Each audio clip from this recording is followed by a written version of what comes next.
Welcome, hockey fans, here to the URC in beautiful downtown Cheney on the our Eastern Washington University's campus. I apologize for that. I just got done calling the UW game.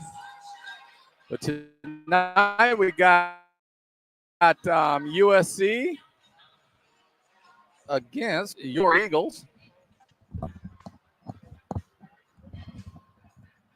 And it's going to be different at the start of this game. We're going to recognize USC's seniors. They unfortunately didn't get an opportunity to have their senior night. And so their Eastern was cordial enough to go ahead and let them announce their seniors that are coming out. And then Tyler Pisani, who will be coming up and joining me on the play-by-play, he's doing all the announcing right now for the intros. And then we'll get the Eastern starters out here. We got a third person with us. He's going to be covering some of the inside connections on different zones. His name is Ryan Carlson, and he's the Cal announcer, and he did an excellent job with his sidekick Josh today. So he'll be on the mic also when we get this rolling.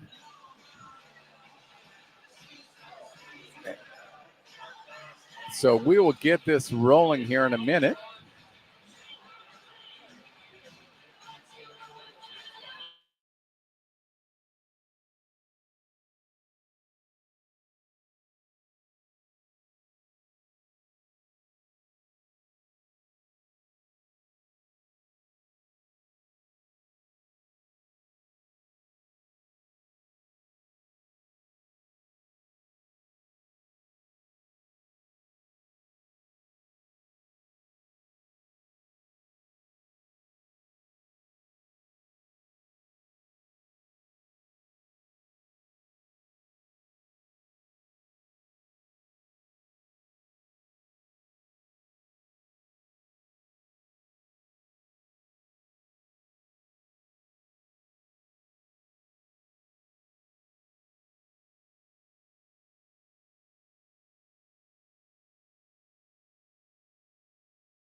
Friends and family, welcome to the Eastern Washington University Recreation Center for game number 4 of the PAC8 Championship Tournament between the host, the number 5 Eastern Washington Eagles, and the visiting University of Southern California Trojans coming into the game at number 4. Before we get too deep into this one, we want to take a second and we'll welcome the Eagles to the ice first here.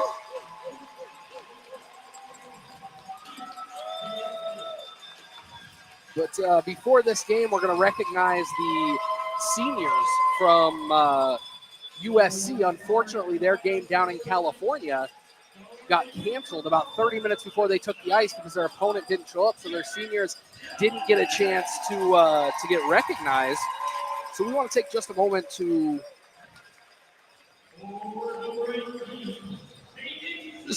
take a moment to recognize the seniors here from USC, starting with number 6, Noah Loran. Also, I know lots in the PAC8 will be excited to see Chris Chow celebrated as a senior. Oh, he's a tremendous hockey player. Also, number 13, Miles Salzgaber. He has been a thorn in the side of many a PAC8 teams. And the final senior going to be honored here tonight for USC is Tyler Levine, number 18. As the Eagles, a good crowd here tonight. They are being welcomed to the ice. My name's Tyler Pisani, joined by Gary Allen. And I believe that we've got Ryan Carlson with us, who's been handling all the games. Hey guys, yeah, season. Can you hear me okay? Hey. We've got him. He's down in the in our corner box here, but we're going to step away for just a moment for the national anthem.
And fans, welcome back. It is game time between these two teams. So far today, the number 1 seed Cal knocked off number 8 seeded UCSD.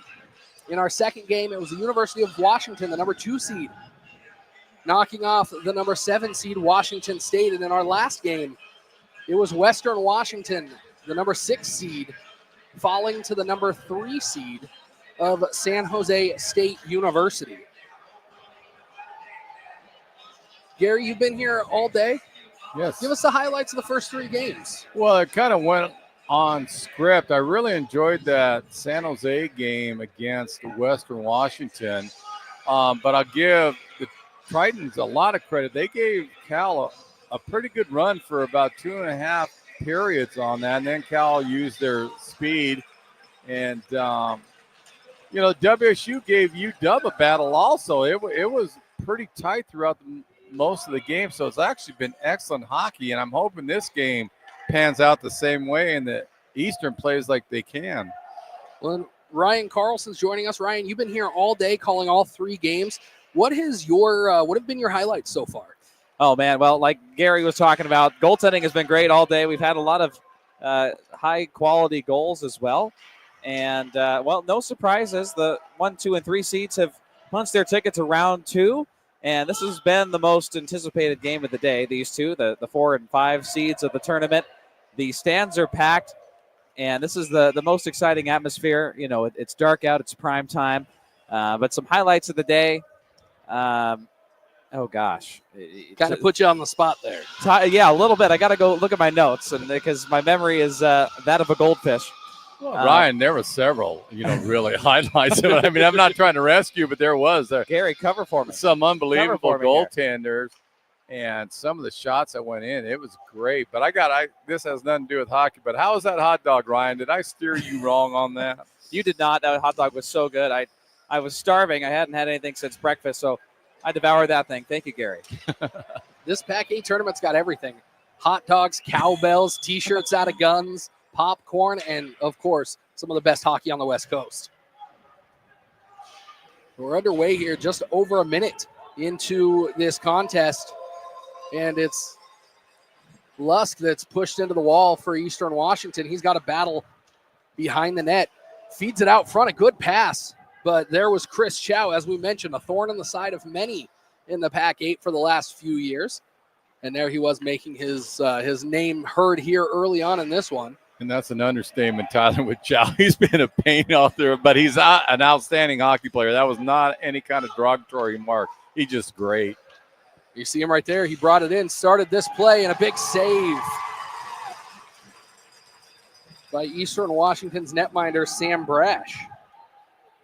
One thing Eastern definitely got to do, they cannot make the little mental mistakes. Right there, they were rushing to get the puck out rather than just corralling and setting themselves up.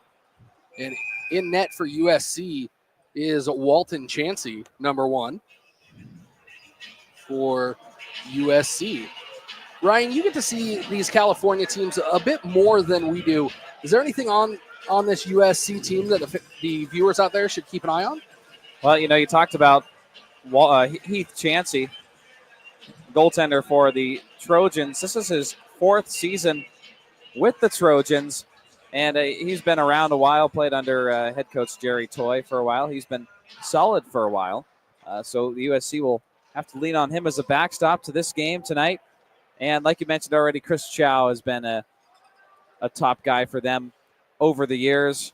And a lot of those seniors you talked about at the top have really been around a while and made an impact on this team. Chris Chow leads them in assist on the season with 26, 42 total points. And then Tyler Levine, also one of the top guys on this USC team as well. So keep your eye out for number 18 and number 8 tonight. And Eastern Washington on the power play, as in the box is Akili Toulouche. The Eagles maintaining possession through the first 45 seconds. Arver loses that one, but Best going to pick it up on the near wall. Best feeds it up top. Pellerin back to Best on the near side. Best looking to go through traffic, bounces off of Arver's leg, and now the Eagles have to chase it all the way back towards their goal mouth. Half of the penalty expired. We talked about the seniors a little bit. Chauncey, actually a senior this year, but he's going to come back for USC next year. So one more year that the Pack will have to deal with some solid net minding from USC. Sticked up and into the netting in front of the catwalk here with 44 seconds left. You get 5 years of eligibility, right? Yep, 5 years, and then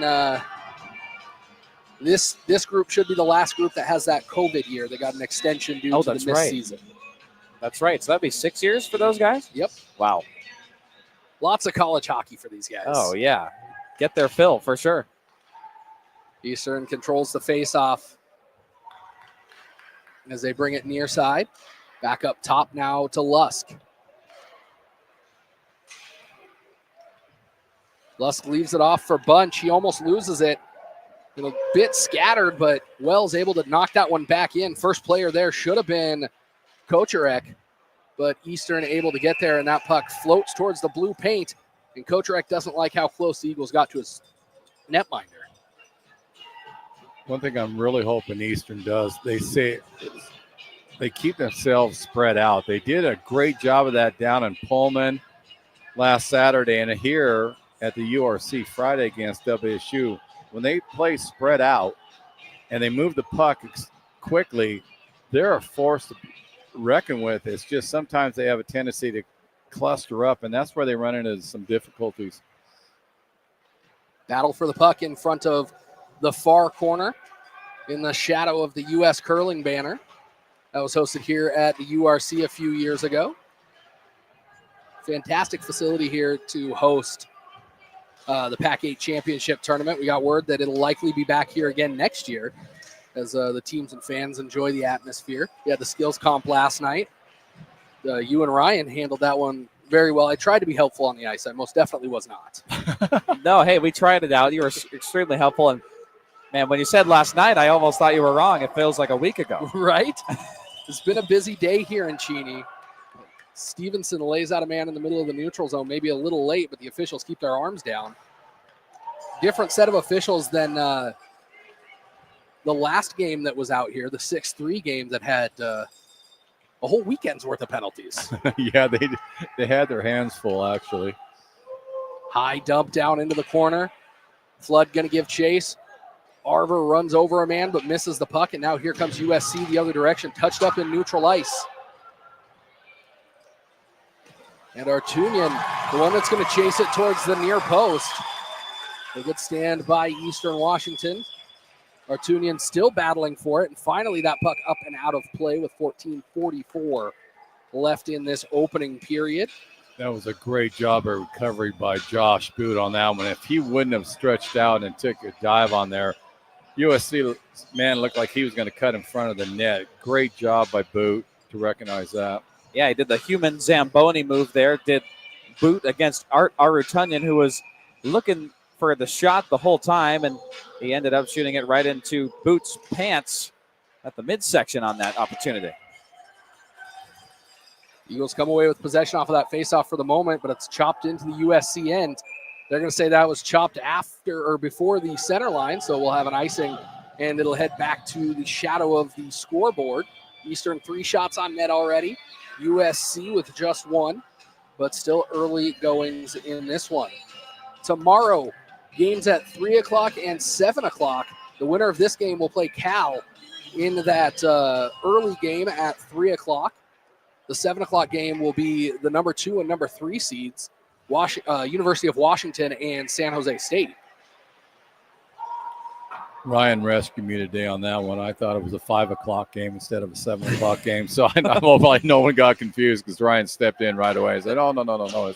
It's 7. You told me where to find a hot dog, so we're looking out for each other. It's teamwork up here. And I want to give a shout out to Ryan, who last night at the PAC8 Awards banquet was given the award for Best Broadcast of the Year in the PAC8. Thank you. He's too humble to talk about that, but we'll definitely give him some love here. Thank you so much. It was a blast covering Cal for the season, and also, double dipping, getting plenty of San Jose State down there in the Bay Area as well. San Jose State, my alma mater, so got my college hockey fix for the season, no doubt about that. Yeah, I bet. Sounds like you were busy every weekend down there. Just about. Yeah, it feels like it for sure. Takeaway by USC, a pass right out front, a big save by the Eastern Washington defenseman in front. I think that was Trent Wells, the captain, as players tangled up on the backside of the play. Puck still in neutral ice, and Eastern players still down on the ice. I think that was Dom Dezerkis, and now a one-on-one with the netminder from Norton, and it did go in. So just like that, USC able to find the back of the net first. Brash initially made the save, and unfortunately for him, he kept sliding out from it, and that's how it squeaked out. But Eastern's got to play heads up. That play right there epitomized what I was talking about, the little mistakes, and USC capitalized on that and got that little breakout on that. They just got to play within themselves. At that replay, and you see it, Sam Brash just slid over and just couldn't get back that left post, that lateral movement. Able to help Norona find the back of the net. And just like that, less than 7 minutes into this one, USC is up.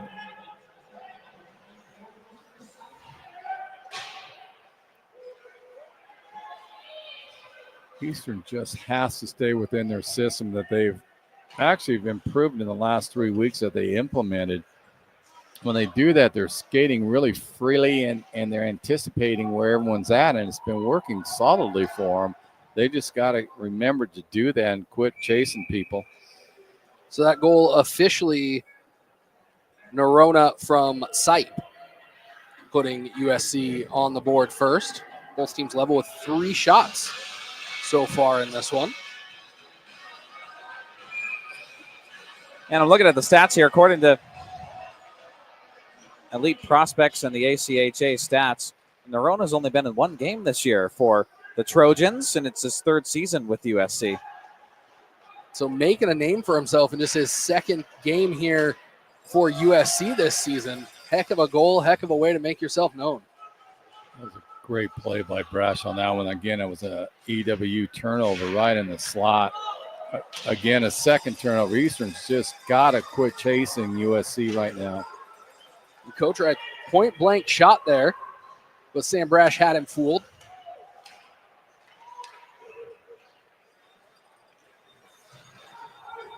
The dump down the ice is going to miss the goal mouth, and that'll be an icing with 12-14 left in this first period. Going to give Brash a second to regain his composure there as we'll head back the other direction.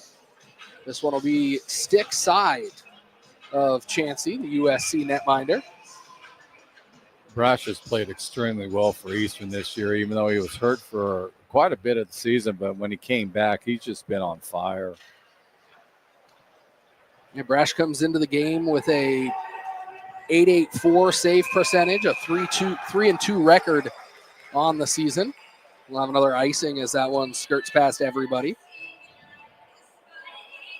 And that's where sometimes the stats are misleading because Brash has just been a wall when he's faced things. Sometimes the goals have been fluky on him, but he's had a stout year. But Eastern has three good goaltenders on there. They got Scott Kennedy in there and Lucas Jababa.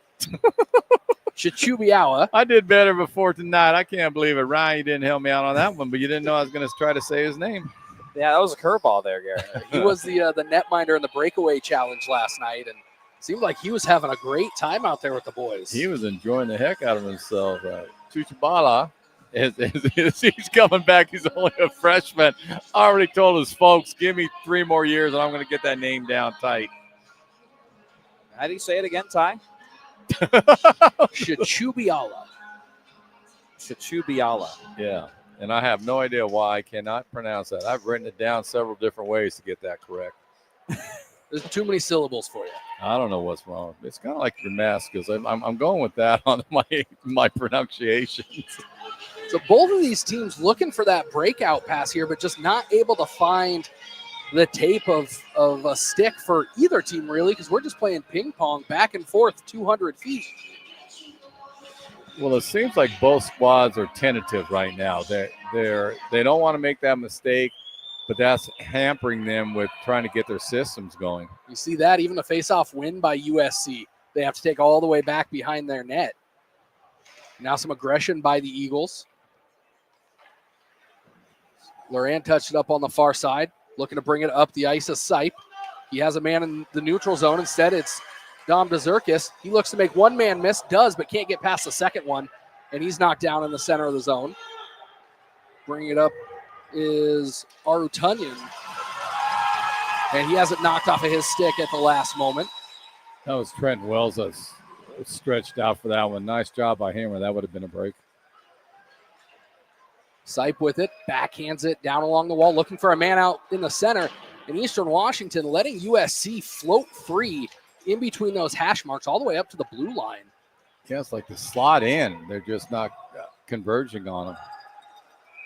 And another icing as that one was dumped just a couple of feet before the center stripe. So we'll head all the way back down next to Sam Brash. As USC going to get some fresh skates out on the ice to take advantage of Eastern's inability to do so.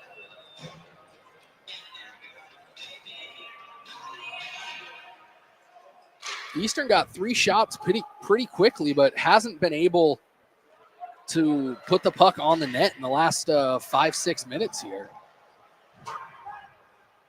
Battle for the puck right in front of us. And it's USC that comes away with it. Chow in neutral ice. Gains the blue line, but is knocked off the puck. Cole Best with it. He's going to circle back behind his net, feed it near side to Smith. And instead, Smith going to leave it off for Bunch. Bunch back across the ice to Pellerin. Eastern struggling to get it out of their own end. Best with it again. Heavy forecheck pressure by the Trojans. And it works as they get that turnover. But the shot from Levine right into the glove of Sam Brash, his 4th save of the night. Eastern Washington not struggling to maintain possession, but struggling to move north and south. Yeah, they kind of seem to be on their heels right now. And I still they're trying to get their footing. And so as long as it stays close, hopefully they'll break out of it and start going with the system they've developed. And now able to get it into the neutral zone. As Lund has to chase it around the open ice. Now touched up off of the wall and then chased down into the corner. Battle for the puck in some rough ice. That's going to lead to another USC penalty, as I think that was Chow. A check from behind on Lund. Here's a great opportunity for the Eagles to crawl in. At least, hopefully they get some quality shots on Chancey and see what he can do with it. So 10:34 of this first period. It'll be Chow for a check from behind on Joel Lusk. So Eastern Washington back on the power play for the second time tonight. That one up and into the USC bench. We'll see where they give this face-off. Looks like they're going to bring it out into neutral ice. Just 4 seconds gone on that penalty. Brash skating over to say hi to the fans. Now back in his net as the players square off. Pushed ahead into the USC end. Jelinek now looking to take a couple steps towards the goal mouth. And Lund gets that one on net. Patted away by Chancey.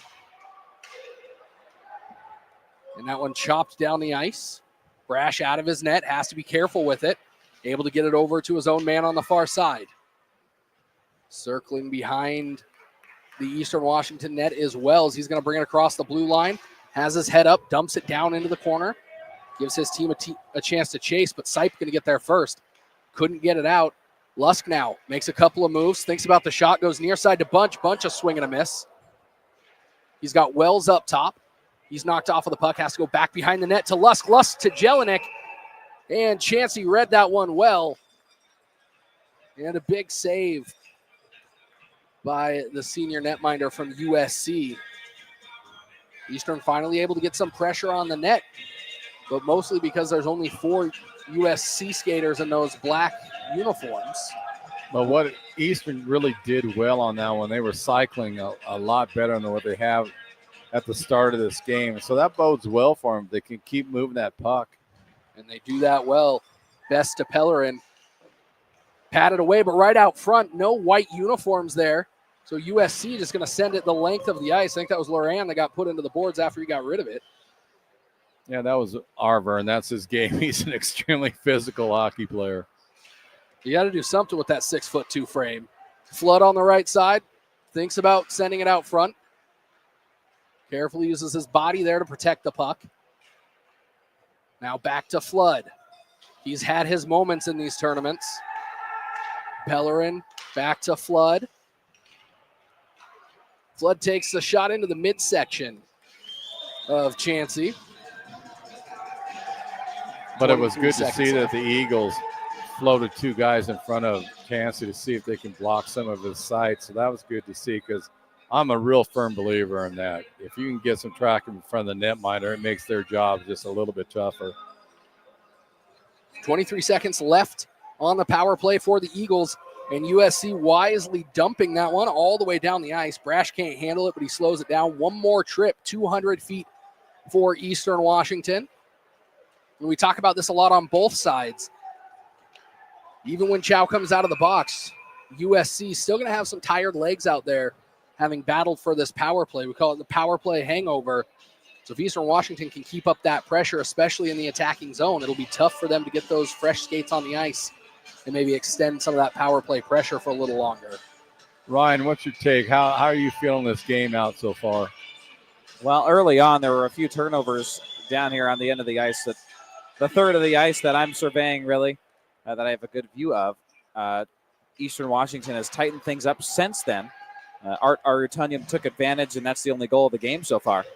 In a battle for the puck out front, Eastern 3 players there, but nobody could find the little rubber disc. As Nerona, he scored the opening goal of this one. He pushes it up ahead. Out of the box is Chow. He leaves it off for Levine. Levine, a pass to the far side, sticked away by Brash. The big hit by Nerona in the corner, and that's going to lead to a penalty for Eastern Washington. We'll see what they call here. And they're going to give him a boarding. So Eastern, first time to the box tonight, exactly 13 minutes into this game. It'll be Dom DeZerkis for a boarding, and this will give USC a chance to double up on their lead.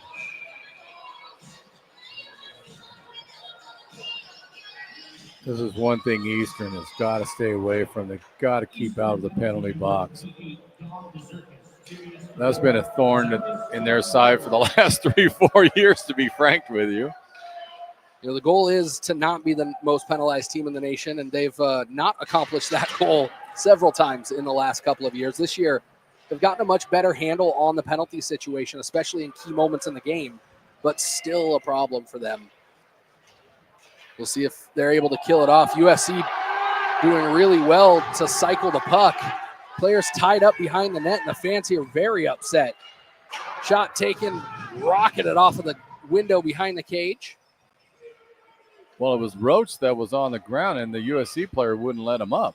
And that's what the people were hollering about. It's how come they didn't nail him with a holding penalty. And the official was standing right there, right over the top of it.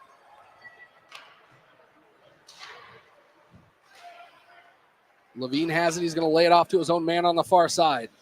That's Chris Sipe. Makes one man miss and then feeds the puck near side to Nerona.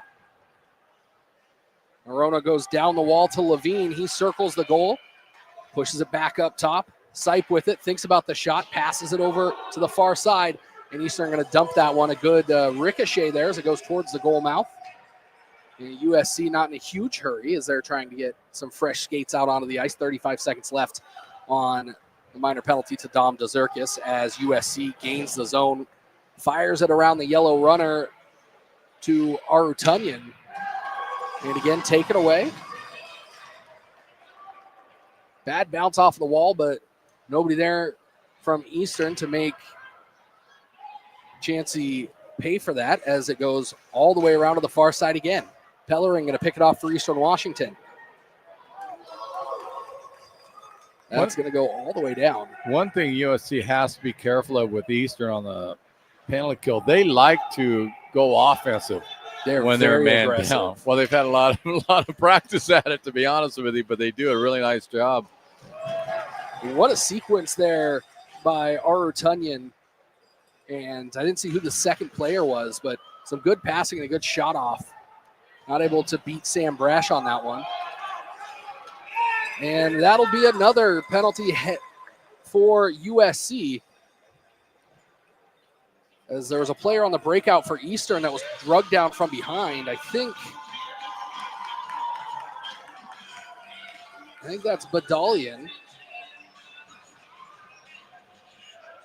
This penalty coming 15:26 of this first period.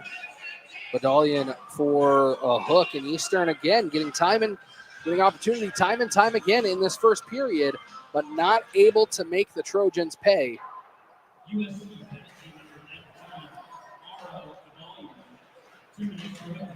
Arver pokes that one away. He's got Kendall out front. He said, best now, near circle, snap glove save by Chansey. Just 16 seconds gone on this penalty. Best is trying his hardest to use the USC defenseman as a screen on it, and just didn't quite work for him. And Chauncey had a good view of it at the end.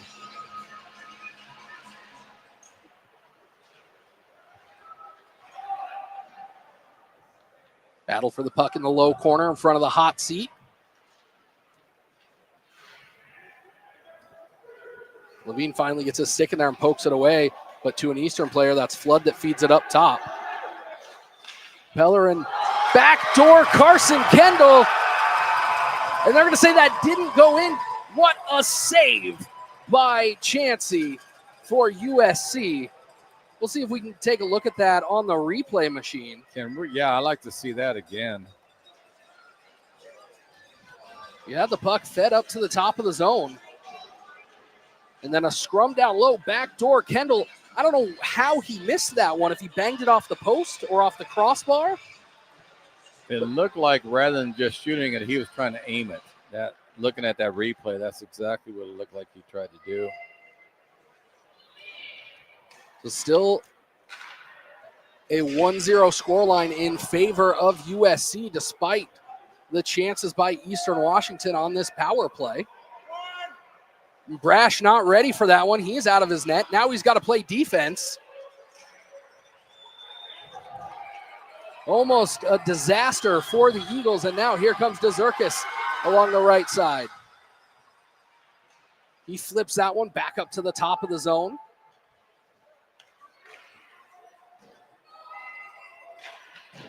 That one off of the mark by DeZerkis. Feeds it back behind now to Lund. Turnaround shot, deflected near side. Lusk now back to Lund. That one sticked high and up into the netting. Lund 18, Lusk 19. When they tuck their jerseys on games like tonight, they've got such a similar play style out there. They do, and I was informed as the best way to try to keep them separate is one's left-handed and one's right-handed. And it's like, well, Gary, I don't know if you can see me or how thick these glasses are.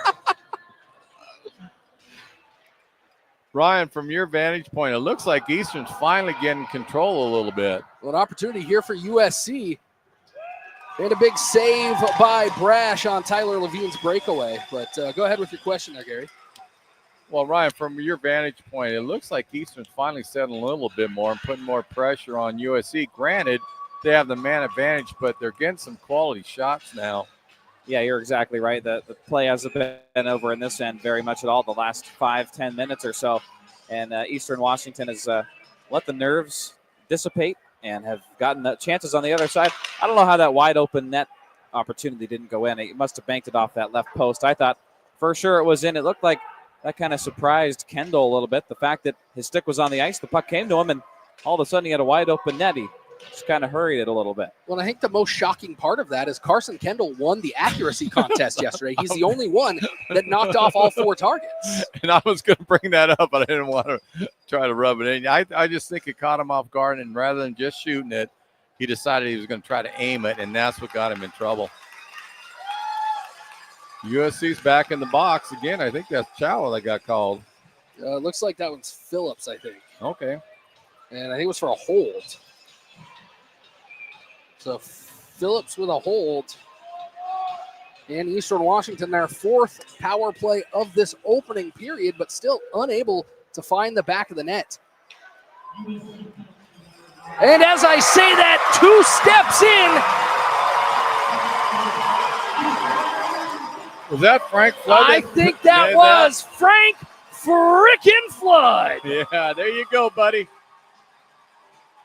From your vantage point, Ron, how to look, he just sniped it up on the top corner from where we're at. Oh, man, how exciting. Frank Flood is pumped, and so are all the fans here. Well, they've been waiting to get going. It's nervous energy right now. Here we go. We got the replay. You see it just below the faceoff dot. Just found that corner behind Chansey. That goal officially 17-42.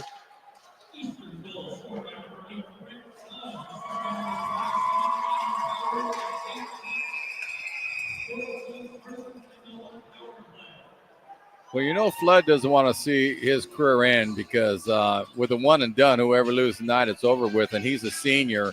And so, you know, he's going to do everything he possibly can to keep them and advance them tomorrow. And so that one officially a power play goal, 17:42 of this first period. Flood from Pellerin and Lund on the power play.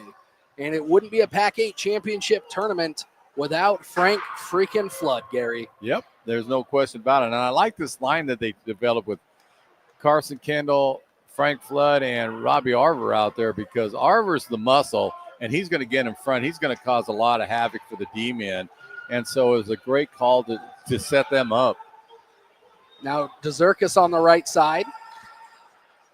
He's got Myers out front. Can't get the puck to him. As Arutunyan going to bring it right down the center. Cuts to the outside at the last moment.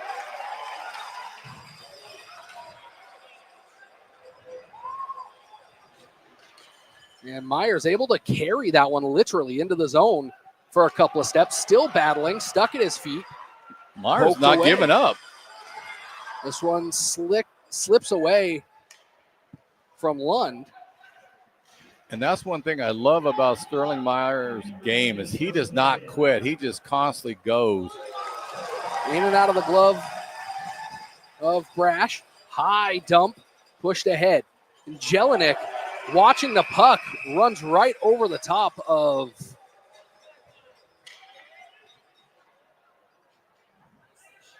He did blow up the USC player. And I'm not sure who that is because 25 is the only number we don't have on our roster. There's always one, right? Always one number. One. That's true, Ryan. That happened to us for 2 games earlier today. Let me do some research and try to get that to you. Thank you, sir. I have no doubt he'll find it. We'll have a face-off here right in front of us. As Smith able to get it ahead for Eastern. Lusk coming across the blue line on the right hand. But it's turned over right away.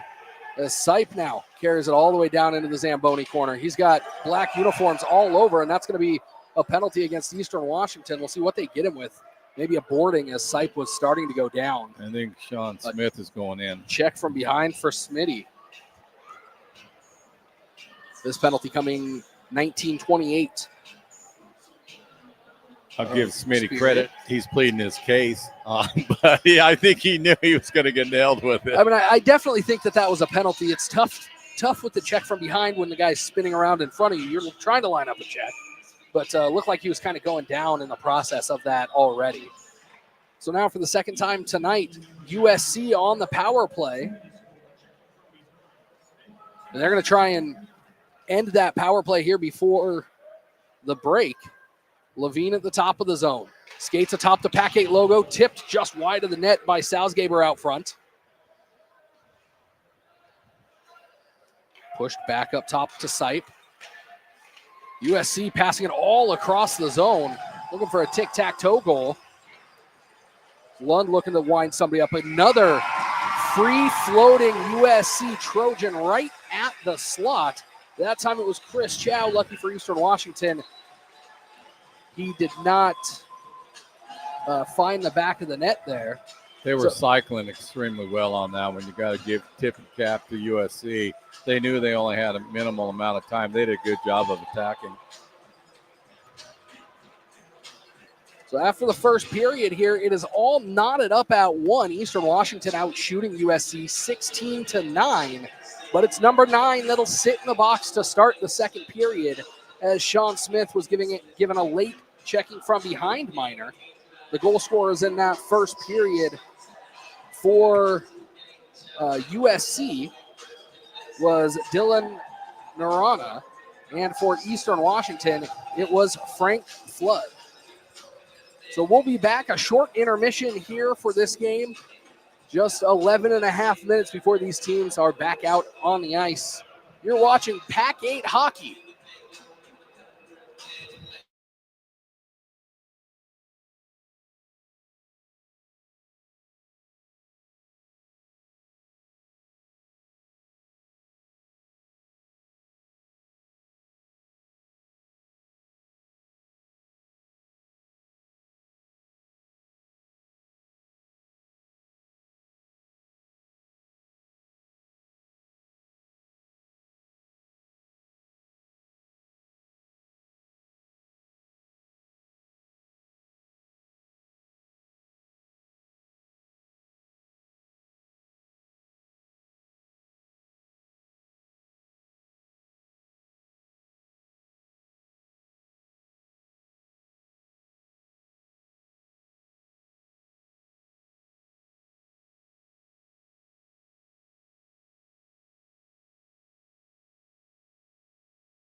Friends and family, welcome back to the Eastern Washington University Recreation Center for game number 4 of the first day of the tournament. My name's Tyler Pisani, the voice of Eastern Washington hockey, joined by my normal color guy, Gary Allen, and the PAC8 broadcaster of the year from Cal and San Jose State, Ryan Carlson. It's been an exciting first period here as both teams able to find the back of the net. Just over 6 minutes in, it was Dylan Nerona for USC that put the Trojans up on top. But just over 11 minutes later, 17:42 of that first period, it was Frank Flood who was able to tickle the twine for Eastern Washington and pull this level. The Eagles struggle in the second period for most of the season, and they're going to struggle here to start this one as Sean Smith sitting in the box, serving the final minute 28 of his checking from behind minor penalty. Ryan, I want you to jump in here in a second. From what I'm seeing right now, it looks like Eastern's finally settled down and playing within their system, and it still strikes me as USC still trying to find their legs on exactly what they want to do. Where are you at on that? Sorry, Gary, I just put the headset on. You want to say that one more time? Yeah, it looks to me, from my perspective, Eastern's finally settled down and started to work their system. Looking at USC, they still seem to be a little bit out of sort, trying to figure out exactly what they want to do. Is that how you're viewing it? Oh, yeah, I agree. I think that second half of that first period, it was all Eastern. They got that opportunity. Frank Flood roofed it, former San Jose State commit, Frank Flood, and tied this game. So we'll see now that both these teams have one period under their belts, where what happens from here on out. And speaking of the Floods, big shout out to them and thank you for supplying the broadcast team with some beverages. Going to miss that when Frank moves on. He is a senior for Eastern Washington this year. We honored the USC seniors prior to this game: Noah Luran, Chris Chow, Mike Salzgaber, and Tyler Levine.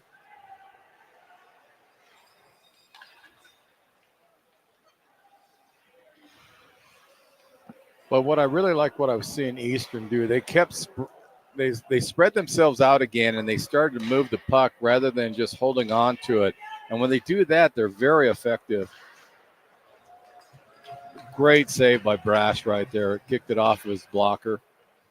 Being up top to Chow, over to Levine.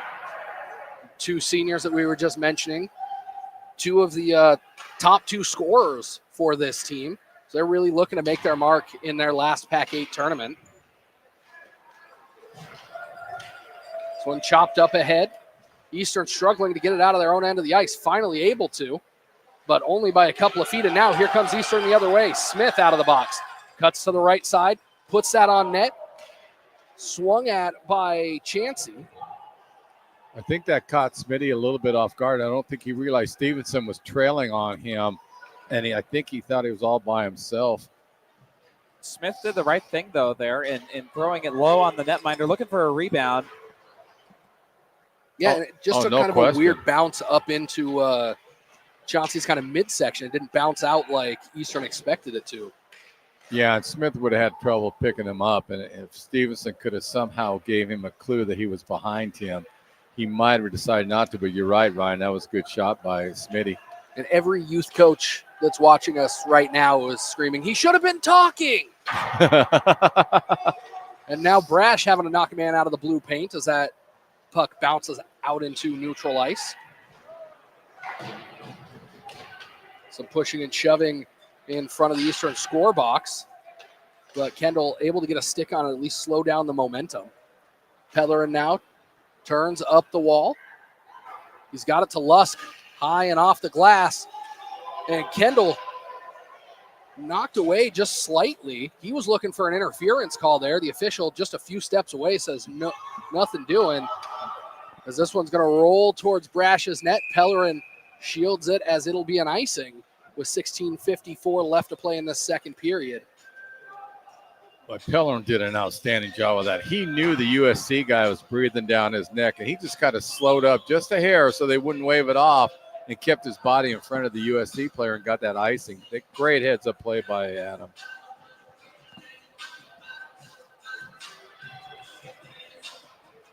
How's the crowd down there in your area, Ryan? Are they pretty noisy? You must be able to read my mind, because I was just going to talk about what a great crowd this is, and a lot of people had fun during intermissions. There was some crazy guy walking around with a T-shirt cannon. Yeah, I don't know why they let that guy have that.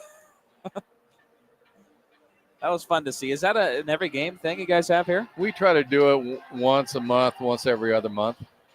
That's fantastic. The crowd was loving it. Yeah, the shirts have always been a hit. I bet. We have maybe the loudest T-shirt gun in the entire world, though. Yeah, it wakes people up. If you're all thinking about night, no, that first gun definitely wakes you up. That happened to me because, penalty coming up here. First penalty of the period for USC. And that one, we'll see what they call here. Could be a boarding, could be a check from behind. We've already had 2 check from behinds called in this one. And that is mysterious number 25 again. I know, I feel bad. I failed you on my investigative journalism. I couldn't figure out who that is. I'm going to have to use my boot leather to get downstairs and figure out who that is at the intermission. That was a great job by Durkas just to skate away from that, because he has a tendency to decide to retaliate when he gets unjustly hit in the boards. He did a great job of just turning around, skating away from it, get on that power play. So the Eagles on the last 2 power plays had an empty net attempt from inside of the blue paint that somehow didn't find the back of the net, and then they were able to score on the next power play. So they're going to look to continue that here, as it was Lusk that just walked straight down the center of the ice and put that one right on net. Yeah, it just looked like USC parted for him to take it all the way down. We saw something similar in the last game. The San Jose State coming down the ice and fired one from atop that PAC8 logo, and it ended up in the back of the net. Not so lucky for Eastern Washington. And they're going to give him a boarding.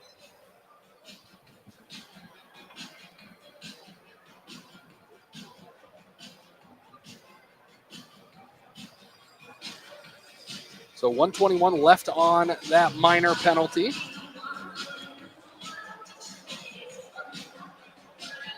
But again, Ryan, kind of earlier in the 3 games that we were on the air with, I really got to give a shout out to the officiating crew. They've been extremely consistent. I think they've called a good game so far tonight and in the other 3 games.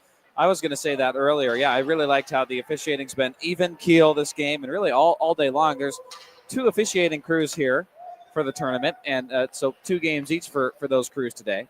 I bet you they'll split the time tomorrow and then figure out who's got the Sunday game. But I endorse that statement for sure. By the way, I figured out who 25 is. Hey, me too. Because of the PA? No, I texted somebody in the box. A shot right out front by Eastern Washington. Another big save by Chauncey. But I've got Justin Kopel. Kepke? I would guess Kepke. I was told number 26 on our rosters. Justin Kepke. I will take your word for it and say that I mistyped it on mine. So Kepke. You know, my only thought there is just because, Brooks Koepka, the golfer. Okay. Is the same spelling, but with an A at the end, I believe. Yeah, I think you're right. Actually, now Koepka's spelled a little bit differently. It's Koe. So I'll do some more investigating on this number 25. We will definitely figure this out by the end of the game. 10 seconds left on the power play. Shot taken from the top of the zone, kicked away by the Trojans. Lund tried to get it out front, but couldn't. Now it's going to go along the wall. Jelinek trying to keep it in the zone. He's not fast enough. He's beat out by Quezada, who's able to push it in ahead. Quezada looking to crash that back post, but turned away by the Eagles. Good pass through traffic by Kapelke. By Jelinek. Jared Kapelke, an old number 5 here.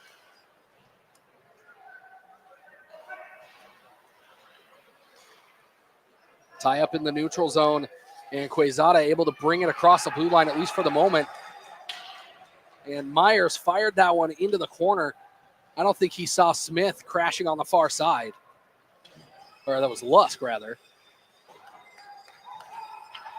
Now Lusk with that heavy forecheck pressure. USC looking to break out. Bunch has it, now off of his stick. Toulouse pushes that ahead on the backhand. Loran loses it at the blue line. Now Lusk on the left side. He's got nothing but black uniforms in front of him. He feeds it back to Smith.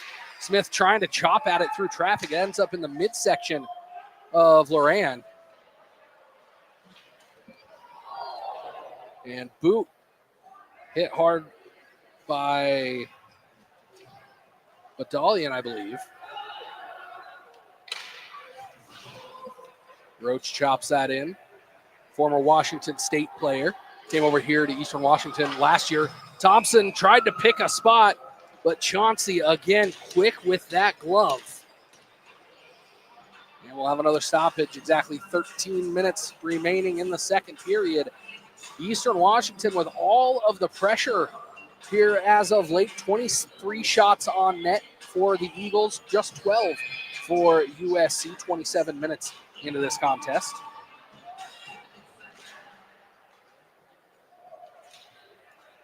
Dietz carries it behind the net now, sends it up ahead. Into the outstretched hand of Arutunyan, and he's able to beat Sam Brash. And Arutunyan going to get credited with the second goal for the Trojans. He just roofed that thing in the top right corner of the net.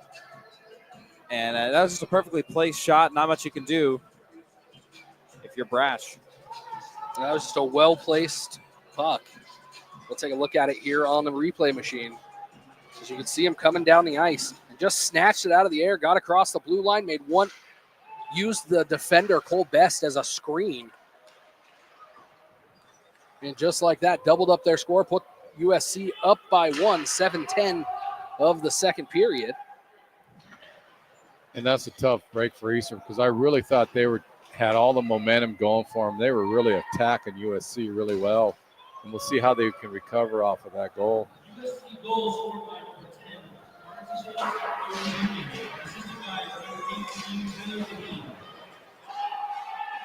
So that goal officially 7-10 of the second period. Arutunyan from Levine. Now Flood, forehand, right into the front of the crease again, and nobody there in a white uniform as Arutunyan brings it back down the ice and does it again. Yeah, it hit off of Brash's shoulder. He thought he was closer. You could tell he thought he was closer to the post and just had that little gap, and he hit it right off his shoulder. Again, that takeaway and transition. That was a tough break on that one. Well, Eastern Jeffrey going to have to respond now. That'll just help them slow the momentum down. They can't allow USC to get that next goal.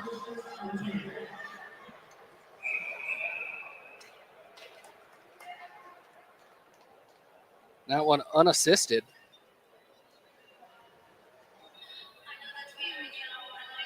Just 55 seconds after his previous one. Houston just needs to settle down, do what they have been doing, and try to recapture that momentum they had, because they were working on all cylinders for a good 3-4 minutes there in that start of that second. That one knocked away into the corner. Looking for that stretch pass through the neutral zone. And it slapped across the line by USC on an offside position, so they had to reset. Again offside. Looks like it was Kocherek that kind of tripped across the blue line as he was trying to bring the puck in. Let's go with Kepke. Kepke. That's what we're going to go with for now.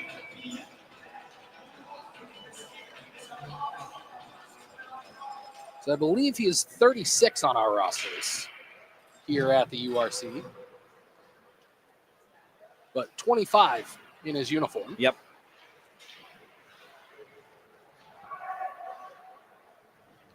We've solved one mystery, and it didn't even take us half the game. Now look for Eastern Washington back behind the defense as Lusk just could not get that shot off.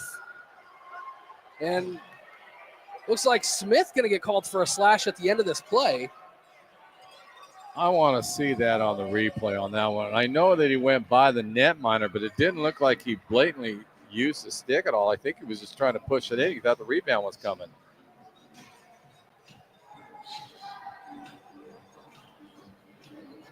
And that's what it looks like on the replay. He was just trying to play that puck, but you got to be careful in close to the netminder because you never know what the official's going to see. So 9:15 of this second period, Eastern down by 2 and now down a man on the ice. We're waiting for the penalty to get up on the board.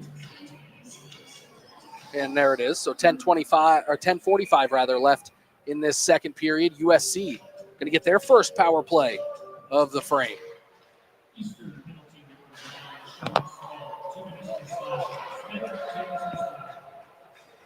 You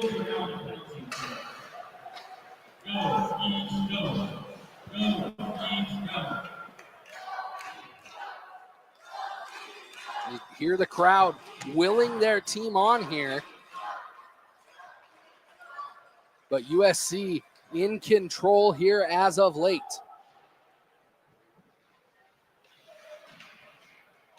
There's no question they flipped the script right now on Eastern because Eastern came out with a ball of fire and it just kind of like they're lulled right now. Now a chance for numbers for the Eagles, shorthanded. Near side to Lund. He's going to go to the far side to Jelinek, who was muscled off of the puck. Yeah, it was unfortunate. Very conservative. The pass went in between his skates. If you could have let him just a little bit more, he might have had a break on it. But good has that play by the Eagles on that one and try to even get that break. And a good hiding spot by Narana, who was waiting right in front of the USC bench, right at the blue line. And 2 Eastern players skated right on past him, didn't even notice. And they kicked the puck off to him. But USC in absolutely no hurry on this penalty or on this power play. And why would you be after 2 quick back-to-back goals? Well, plus what it's doing for USC is eating up a lot of the clock by doing this. So if they don't score, they still get a lot of the minutes off of the clock. Now Thompson looking to get around the outside. Is still at his feet. He kicked it back out into the neutral zone, having a big battle with Phillips. Now Loran chases it down into the corner. It's at his feet. He loses it. Wyatt Stevenson for the Eagles there. But he's not able to corral the puck, just the man. USC with some easy passing along the far side. We talk about that power play hangover. Out of the box comes Smith. And good timing for Brash to hold on to that one, give his team a chance to head back to the bench for a wholesale line change. 8:41 left in this second period. That was an outstanding job by Brash picking up the puck. It just kind of parted right when the shot was getting on top of him, so he had a good shot at looking at it and smothering it because USC did a good job of flooding the net. Wells sends that over to the far side. Now Bunch with it. He's got Lusk ahead, and that's where he goes with it. Lusk has to find a way to the middle, and he was able to do that almost on the stick of Smith. And now that stretch pass behind in transition again. Eastern Washington going to have to man that blue line because USC continues to float a guy in back behind the defense, and they're making Sam Brash work too hard. And that's setting up in the neutral zone. Ryan, from your vantage point, so that's what it looks like. The stretch passes are coming. They're getting right to the blue line, and then they're crossing over and getting a nice feed on each other. Especially that last headband feed. That went through the legs of Dominic. Help me out here. Dezerkis. Dezerkis. It literally went through his legs and settled perfectly for that break Nice stop by Brash to cap that off. Yeah, you could tell USC is trying to do that more and more as the game goes on. I think they found something to try it, and so far it's working. Well, one thing I'm noticing here since that last goal, Eastern Washington is finishing their checks. And it's not something that they are afraid to do normally, but you kind of see it here over the last couple of minutes. They're skating all the way through the player. And that's helpful, especially trying to slow down USC as their back checking has really picked up. And you're right, Tyler, Eastern, they can play that style of game if they need to. Well, it's as quick as USC has been getting through the neutral zone and getting on that break. You almost wonder when they're going to flip that switch and start to use the body to slow them down instead of playing the finesse game. Off of the window, bounces towards the blue line. Nobody able to clear it. Brash has to knock it off towards the low wall. Another free Trojan out front. This time it's Brash who has to move Quezada out of the way. It's going to go all the way to the USC end of the ice. Through the legs of Pellerin. He didn't touch it, so it'll be an icing with 7:11 showing on the clock. And that's designed by USC. If you watch what they're doing, is they're hoping Eastern loses one of their players, and they're trying to sneak him in behind, and they got an open shot on net, and that's what they did the last two times when they had that point-blank shot on Brash. He's done an outstanding job of holding his ground, but Eastern has got to make sure they can't let that guy sneak behind him. Boot wings it to the other side of the zone to Roach, who almost lost it. Now Brody Roach having to give big chase. They're saying no icing, so he gets to it first. Near side to Boot. Boot back to Roach. Back to Boot. And that one through neutral ice, not touched at all. So again, a 200-foot skate back down to our right with 6:45 showing on the clock. Eastern was cycling the puck really well, was making tape-to-tape passes in the first half of this period, but ever since those two goals, they've been unable to connect with their teammates, and that's really showing in their possession. It is. They're kind of in that period where we see periodically going a little lull, and that's where they usually get in trouble. Rather than just go ahead and attack, keep doing what was working for them. Well, in Eastern, looking like a minor team out here, a youth team. They just get the puck, send it down the ice, clear the danger. We'll reset after the icing.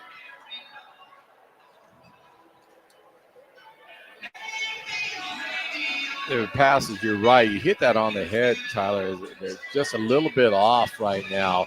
They just need to settle in and go back to their anticipatory hockey style, because that's what was working for them for about a period and a half. Again, just a couple of strides ahead of Jelinek. Myers loses that in neutral ice again. Now chopping it in is Levine. Boot has to get on his horse. Sees the man coming, finally uses his body to shield that puck. This one bounces right to the stick of Jelinek. He's trying to make a move to the center and has it knocked off of his twig by They're going to sight. call a cross check on that. I'm sorry, but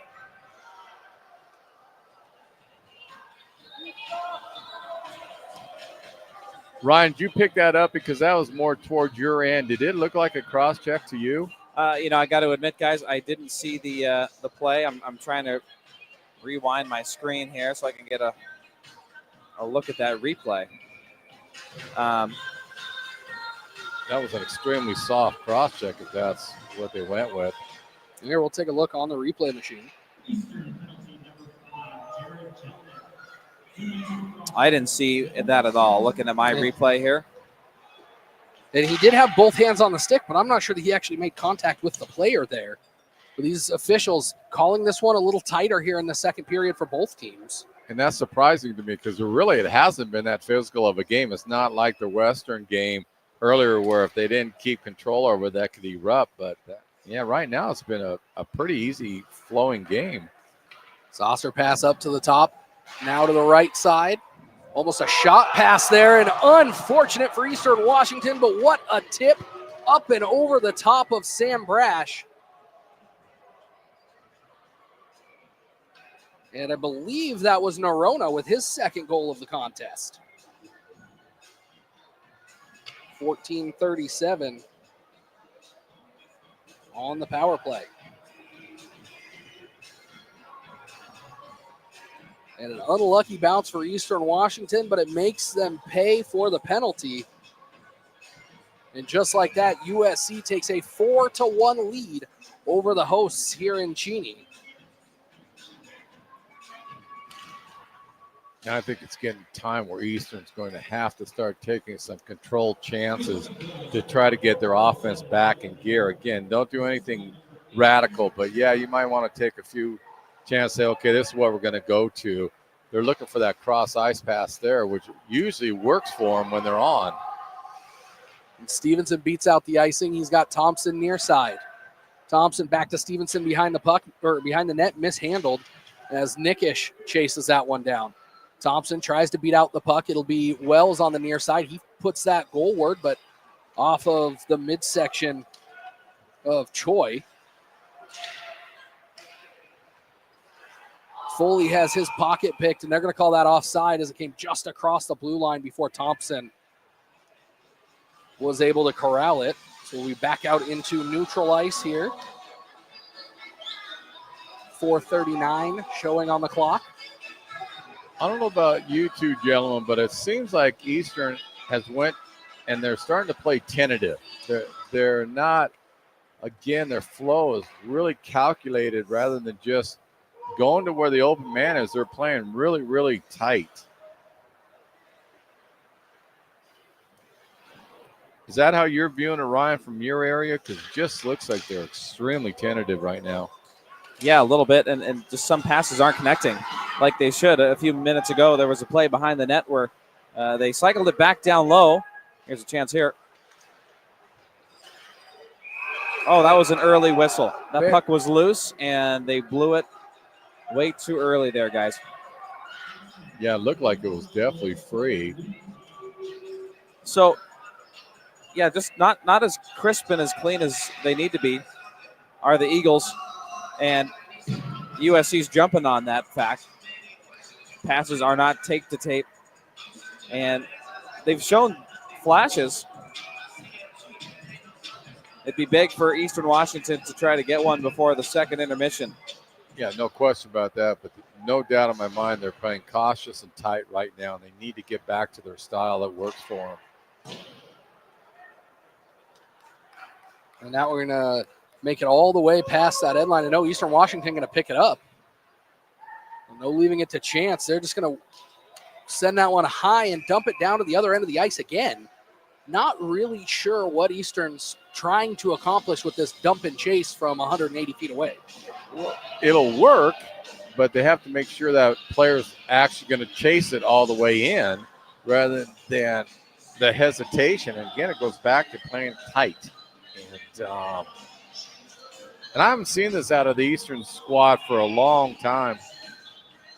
And we've seen it in some of the other teams this weekend, especially in that first game. Teams coming out slow and kind of getting caught on their heels in the second period.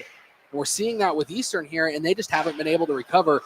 USC making all sorts of passes here right across the center of the zone. Quezada back down into the corner. He puts it up to the top to Dietz. Dietz through traffic. And a couple of players down on the ice. But again, on the other hand, Ryan, you can verify this because you've seen USC a lot. You got to give them credit. They've stuck to what they were trying to do, and it's been working for them. Yeah, no doubt. There was a bit of time there where it was all Eastern Washington. A big hit right at the blue line.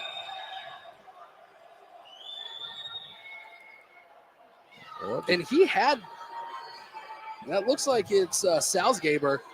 We'll take a look back at this one, but you'll see the play come right atop the E painted on the ice here. And Dom DeZerkis comes in and levels Salzgaber. There's no doubt he definitely blew him up. They're going to give him a head contact for that one. 16-54. Wow, it looked like From your vantage point, Ryan, did it look more of a shoulder or did it more head contact from your view? Well, I hate to say this, but I didn't really catch the collision in real time. I think I was looking more towards the net. That's where the play was headed. That's what we were hoping. I kind of missed it there. Either way, it's Dom going to have to take a 2-minute timeout for head contact. And USC able to find the back of the net the last time they had the man advantage.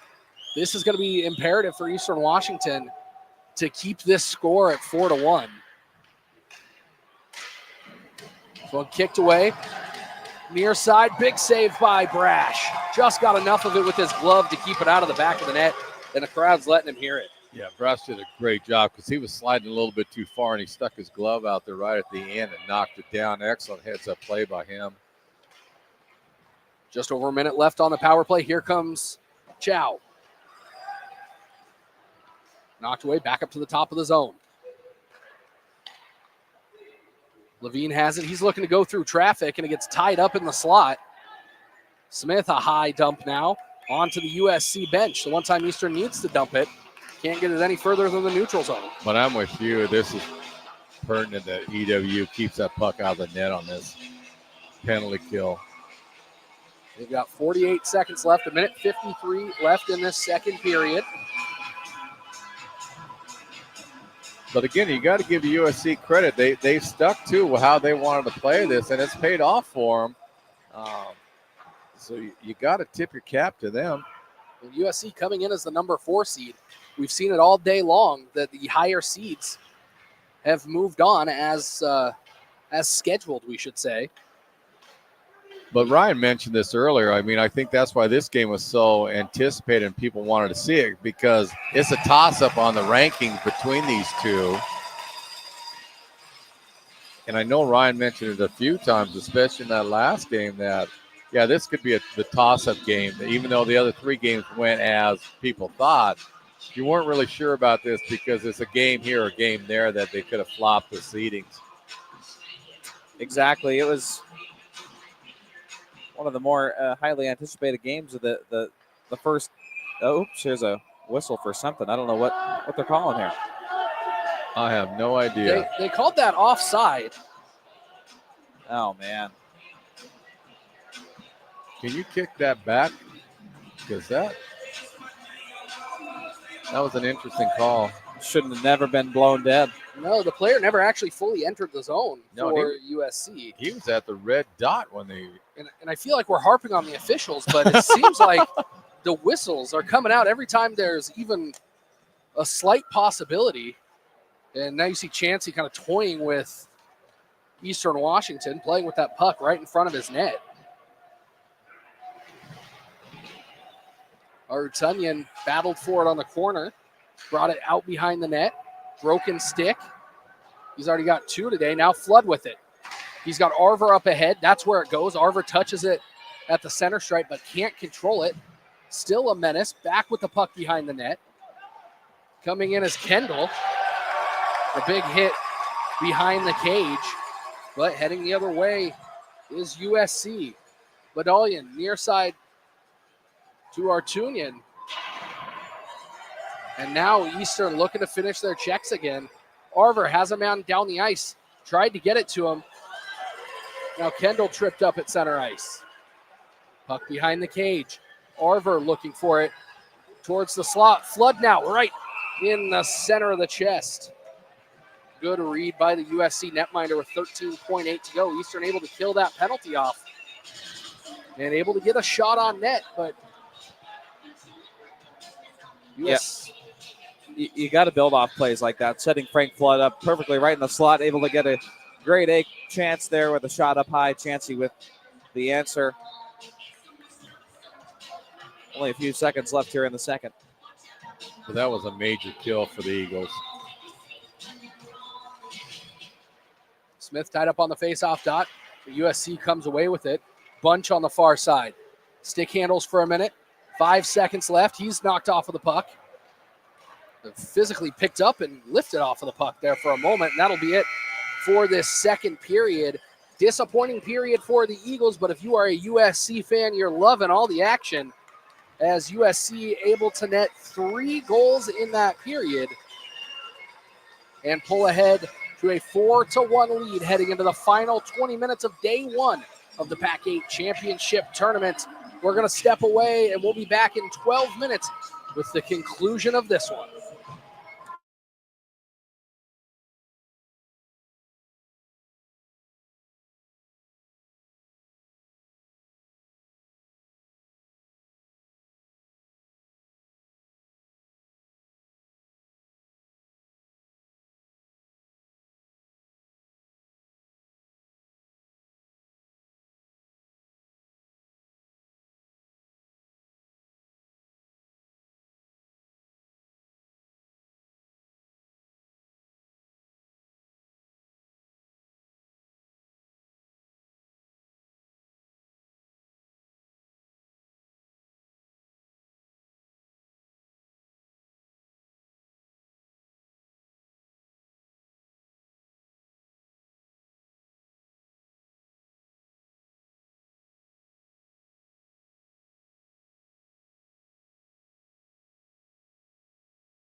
Friends and family, welcome back to the Eastern Washington University Recreation Center for the final period of the first round of the PAC8 Championship Tournament between the Eagles of Eastern Washington and the Trojans of Southern California. My name's Tyler Pisani, the voice of the Eagles all season long, joined by my color man, Gary Allen, and the broadcaster of the year, Ryan Carlson from Cal. It's been an exciting day so far. The skills comp last night, several incredible games today, but it has gone down as chalk. 1, 2, 3, the winning seeds through the first 3 games, and in this 4-5 battle, it's number 4 seeded USC that leads Eastern Washington 4-1. 2 goals from Arutunya and 2 goals from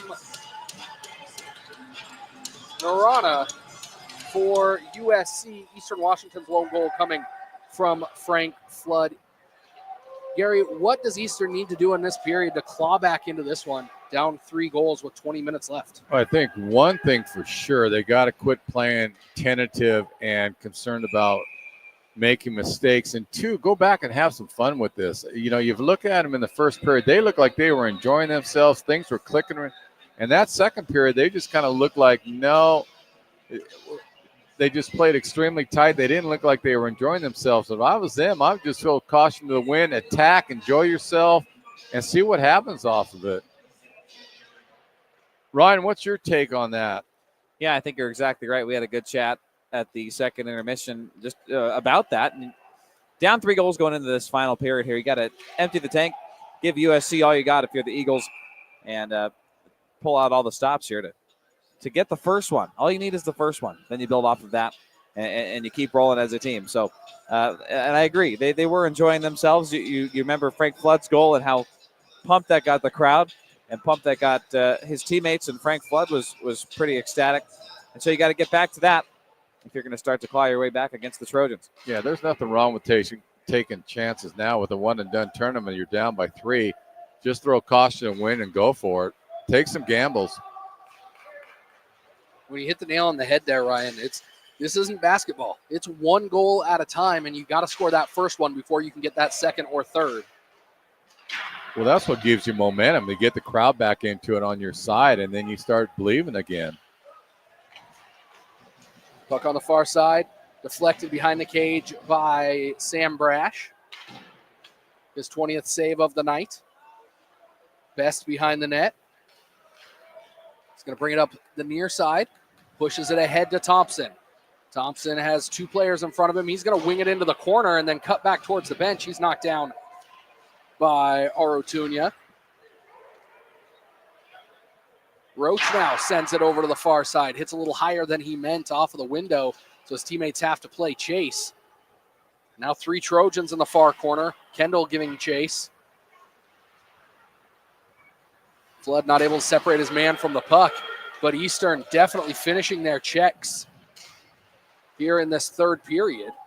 And when they play that style, it helps them. It gives them a lot of jump in their step. And there's a trip. Here's a great opportunity for the Eagles. I think that's going to be Badalian. It was right in front of us, and he went for the puck. Just unlucky for USC on that one. Sometimes your stick gets in the way. And another kind of soft touch foul here, but definitely took down Flood on that. So the officials not necessarily seeing things that aren't happening, but they're not letting anything go. If it's something that could be called a penalty, it seems like they're going to call that. Well, and that's where what you do in between periods is you let the teams know, okay, they're going to play it tight. Let's use our head and let's spread things out. And I still got a gut feeling that Durkis is going to put one in the net. The guy is just too talented not to go on the scoreboard. He's just an outstanding hockey player. Another opportunity from in close in Eastern Washington. It's not that Chansey is saving these from up close. Eastern Washington just can't find the handle on the puck below the slot. The one time that they were really able to get a shot off from down low was Frank Flood, who found the back of the net. Yeah, and that's where I'm looking at Lund and Lusk and some of those guys, because they're just too talented to stay off the board. They just got to play within themselves, and they'll be fine. Well, you say that. Peyton Lund, 20 goals on the season. Joel Lusk, 19 assists. And as I say that, Lusk was looking for that top corner, was looking to add his 11th goal of the year. Pellerin behind the Eastern Washington net, just over the halfway point of the power play. He's going to bring it up the right side. He's got Lusk trailing. And Kendall waiting right at the blue line. Kendall with it now. Looking to go across the zone. Decides to put that towards the goal mouth. But Sipe waiting right at the USC slot. And Sipe going to rim that around. Best has to go all the way deep. He's going to leave it off for Pellerin. Loran with some forecheck pressure. And Eastern Washington, a mishandled puck here. Loran almost off of Pellerin, but he got enough of it to go on the side of the net. Now Flood on the right side. He's caught up too. He gets it into the zone though. But Eastern not able to maintain that possession once they cross the blue stripe. Dezerkis now.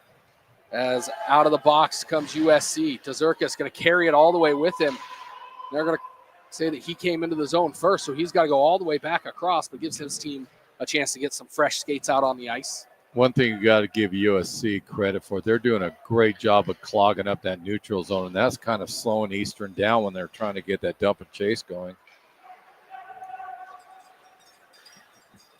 USC looking for that stretch pass again, but stiffed in the neutral zone. Jelinek trying to cut towards the center. Has to circle back. Dezerkis loses it off of his stick. And Arutunian tried to bring it up ahead. Kopke back behind his own net. He's going to carry it up across the blue line and fire it from just outside of the zone. Sam Brash snags that with his glove, and with 15:08 left to play, we'll have a face-off in the shadow of the scoreboard.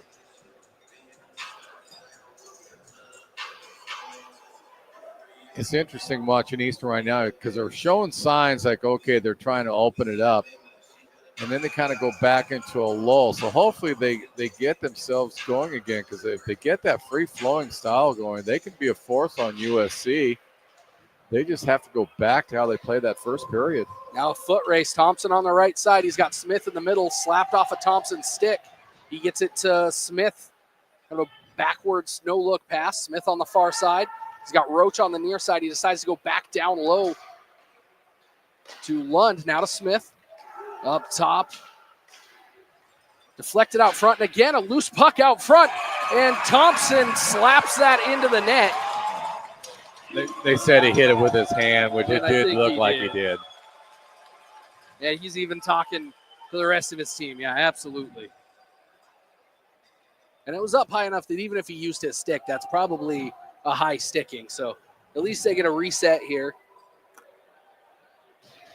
But Eastern Washington knocking on the door all night long and just can't get the bounces to go their way. Yeah, it just seems like they're having difficulty finishing whatever they're trying to do. Well, and that's it. They're having a hard time finishing what they're starting.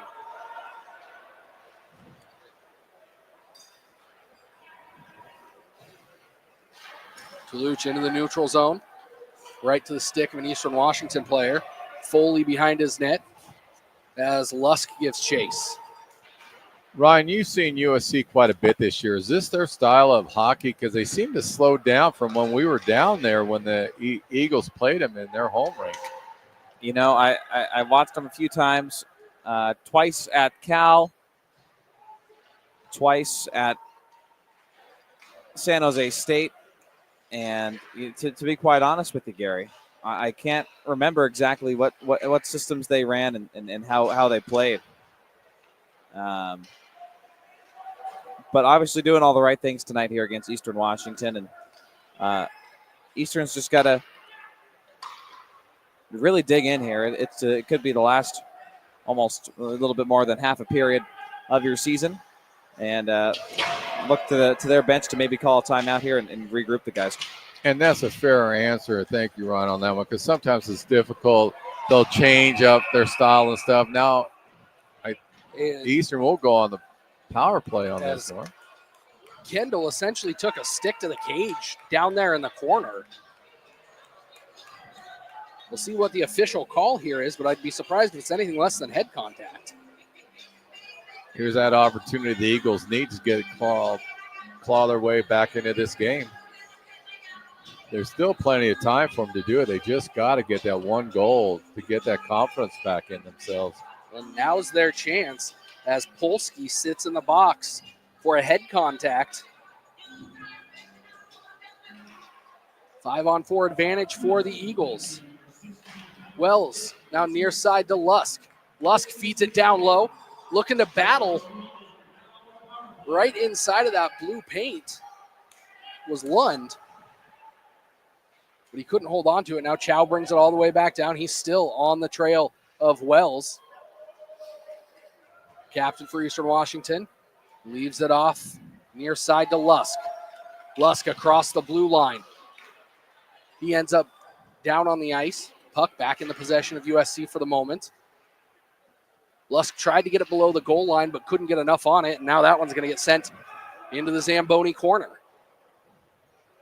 75 seconds left on the power play for Eastern Washington. Their first goal came on the man advantage.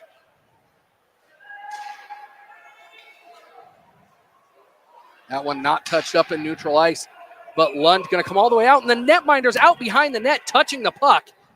Absolutely no reason for an icing there, as Eastern Washington's player was going to beat out the icing call. And I try not to harp on the officials too much, but holy heck, they need to swallow their whistle tonight, Gary. This is embarrassing. Yeah, that was an interesting icing. Let's leave it at that. It was an interesting call by them, but you're right. I get it at some point, but this is the PAC8 championship tournament. You can't be making mistakes like that where Eastern Washington had a legitimate chance to score a goal. And we saw it on an offsides earlier. Yeah, that offside you mentioned could have been a breakaway for Frank Flood. Yeah, I actually had forgotten that one was going to go Eastern's way. I just remember them calling that the phantom offside on the far side. Well, Flood pushed that ahead to Arver. He puts that on net, kicked right back to him. Now Robbie Arver trying to feed it out front. Can't get the puck to anybody there. It's pushed up the wall and into the netting. So we'll have a face-off in the USC end of the ice. No change, as that one came from a player in the USC zone and up and into the netting. 30 seconds left on the power play.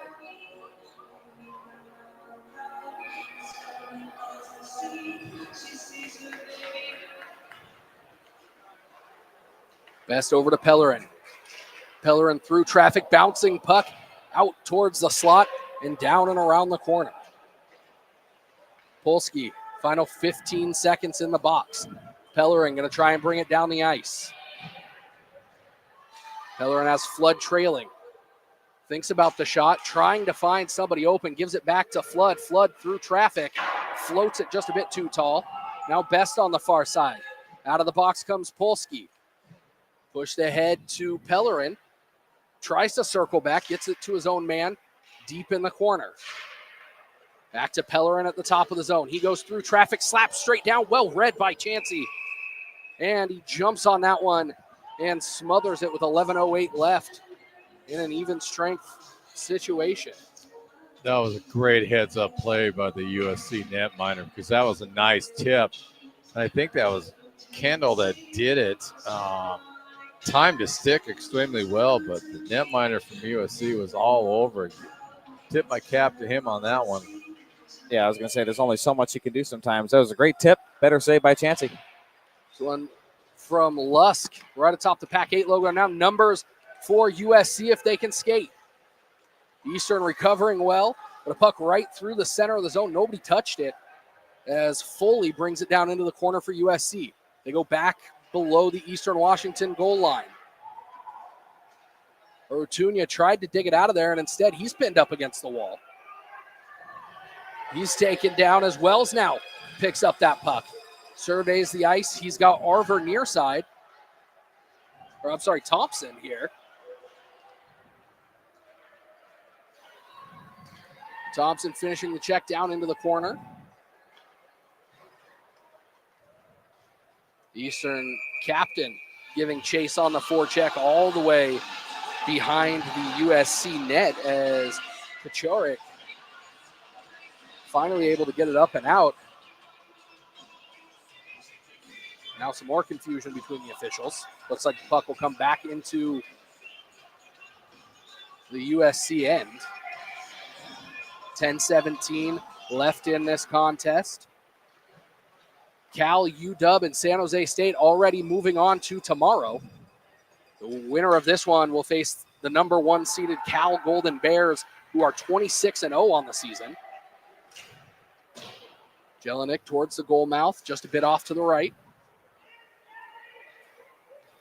Now Kopke sends it down the ice. It's going to sputter, and Pellerin picks it up.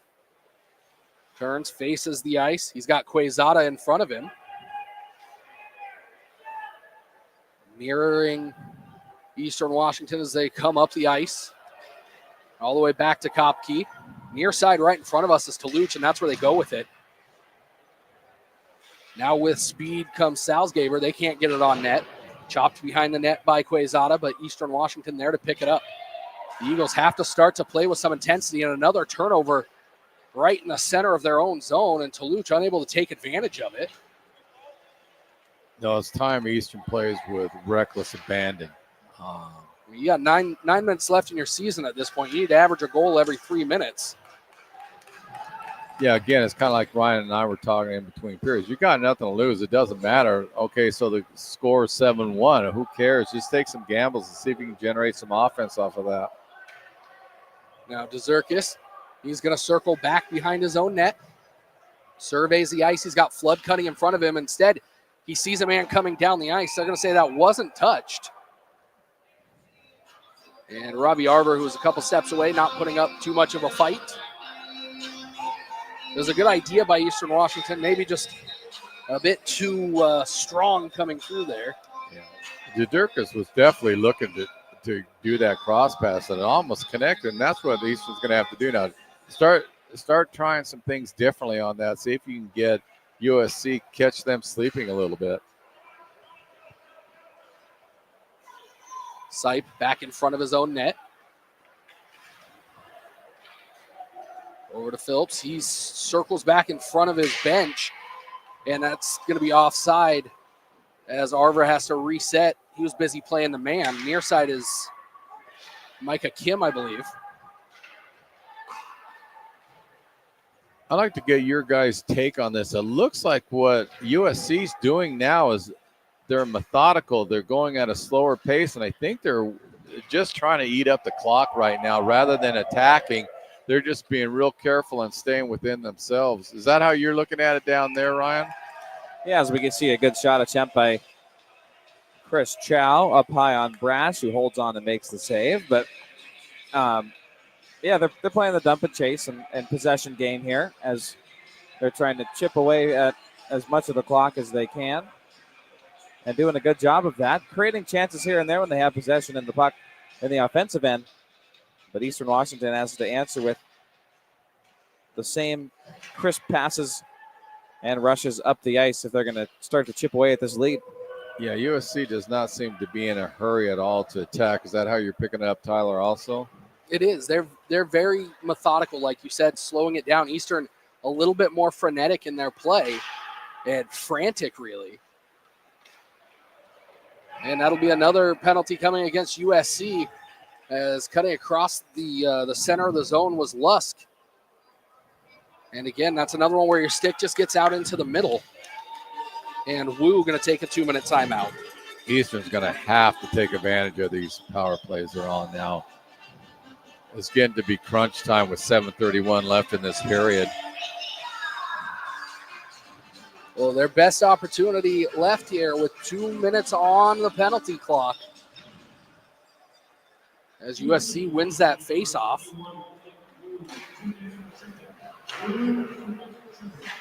Big kick right at the blue line.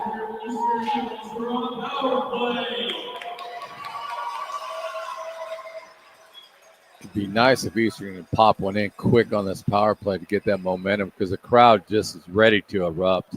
Here comes Lusk. He's got Jelinek crashing. Slapped back out front, and again, nobody in a white uniform in the slot to take advantage of it. This one sent down the wall. Back behind the net goes Brash. He's going to send it over to the far side to DeZerkis. 1:15 left on the power play. DeZerkis off the wall, pushed it up ahead. Backhand pass now to Flood. Flood has Lund in the center. He's waiting for his defenseman on a line change. Now DeZerkis goes towards the center, rockets it off of the end wall. Pellerin from the near side point. He's going to go all the way across. Sauce pass to DeZerkis. Through the middle, now Arver has it. He's got to use his body, trying to use his stick to dangle around the defender, and he's pinned up against the wall. Another battle for the puck right at the blue line, and that's going to squirt out into neutral ice. 38 seconds on the penalty clock. Arver on the right side thinks about it. He's just going to hold off his man, leave it off for Best.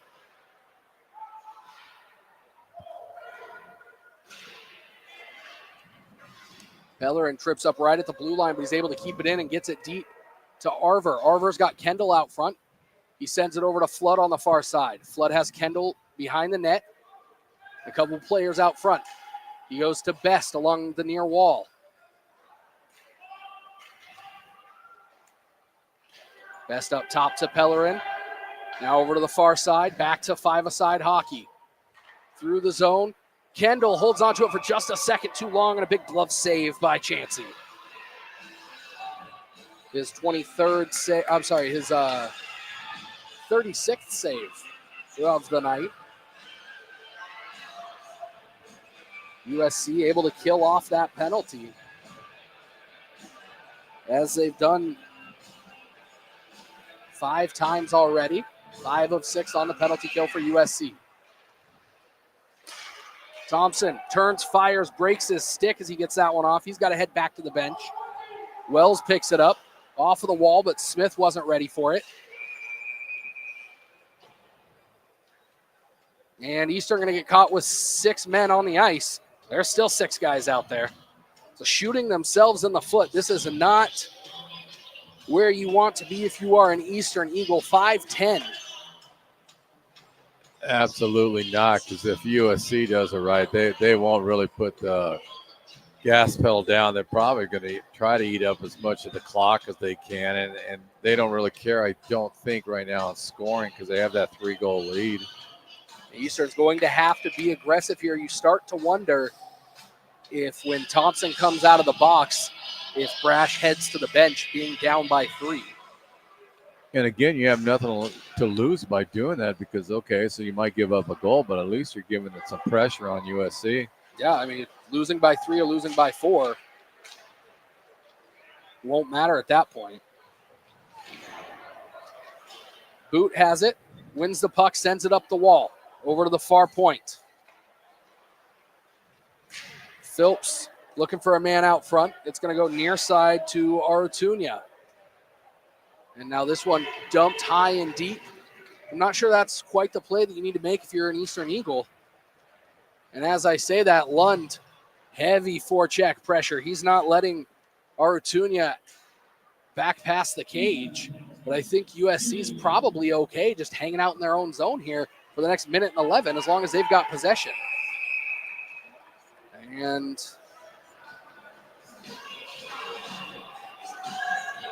I'm not sure I saw that one either, Gary. Maybe we can pick it up on the replay, but again, it's one of those, like, I missed it. Ryan, did you pick up the interference? I did not. That makes 3 of us, guys. Got to look at the replay here. Yeah, let's go back here. I see right here in the center of the screen. I mean, honestly, Lund is the one that got his stick in there.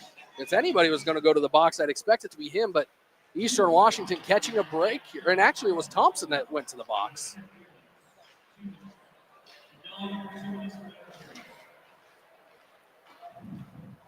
Now Lusk with it at the top of the zone. 4-on-4 hockey here.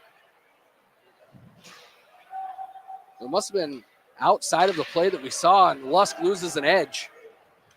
And now a chance for USC with numbers on the 4-on-4. They've got a 3-on-2 back to Chow. He can't hold on to it. Levine looks to clean that up, and it goes high into the netting. So with Thompson in the box and Badalian in the box, we're at a 4-on-4. But Badalian isn't who Lund had with the stick there. So I'm not sure where that interference happened.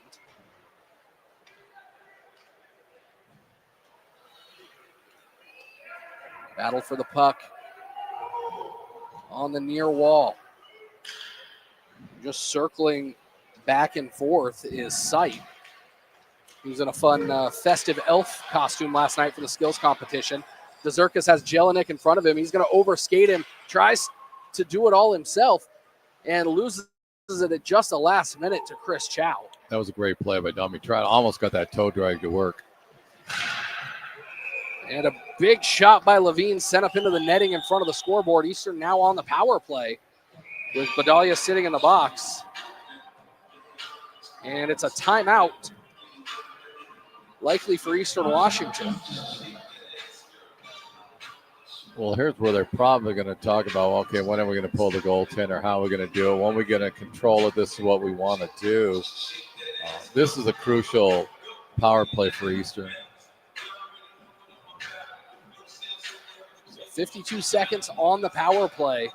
Faceoff is going to be in the Eastern Washington end of the ice. So they can't pull Brash out of this stoppage. I mean, they could, but conventional wisdom says maybe hold off until you have possession. At this stage of the game, down 4-1, conventional wisdom, I say throw it out the window. Just go for it. But again, that's me. What you're saying is dead accurate. Most coaches would say, yeah, commit, but it's like, no, your season's coming down to this right now. So, and I don't know about you guys, but since we've been broadcasting this stuff, this is a tough part for broadcasters, is because you look at the seniors and you know this is the last year. You got to know some of them extremely well. You look at Thompson's been around the program for 4 years. Flood, you start reminiscing about, man, they're not going to be back next year, even though there's some good recruits coming in next year for Eastern. But it's tough to do, especially as broadcasters. I don't know how you feel about that, Ryan or Tyler, but this last game is always tough. They're going to say no icing. And to the bench heads Sam Brash. Dezerkis absolutely blows somebody up at the blue line, and he's going to get called for a penalty. I'm not really sure for what. So we'll have to wait and see what they call him for. But that's going to negate this power play, and they're going to give him an elbow.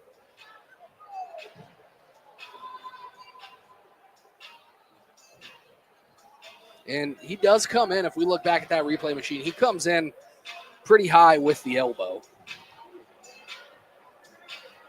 You watch here, just at the bottom of the screen. Yeah, he went. We'll take a look back here.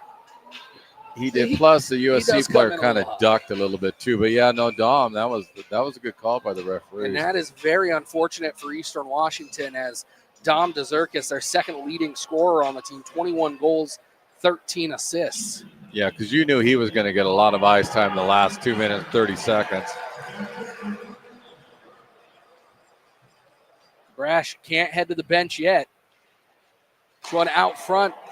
One-timer opportunity by Foley, just wide of the mark.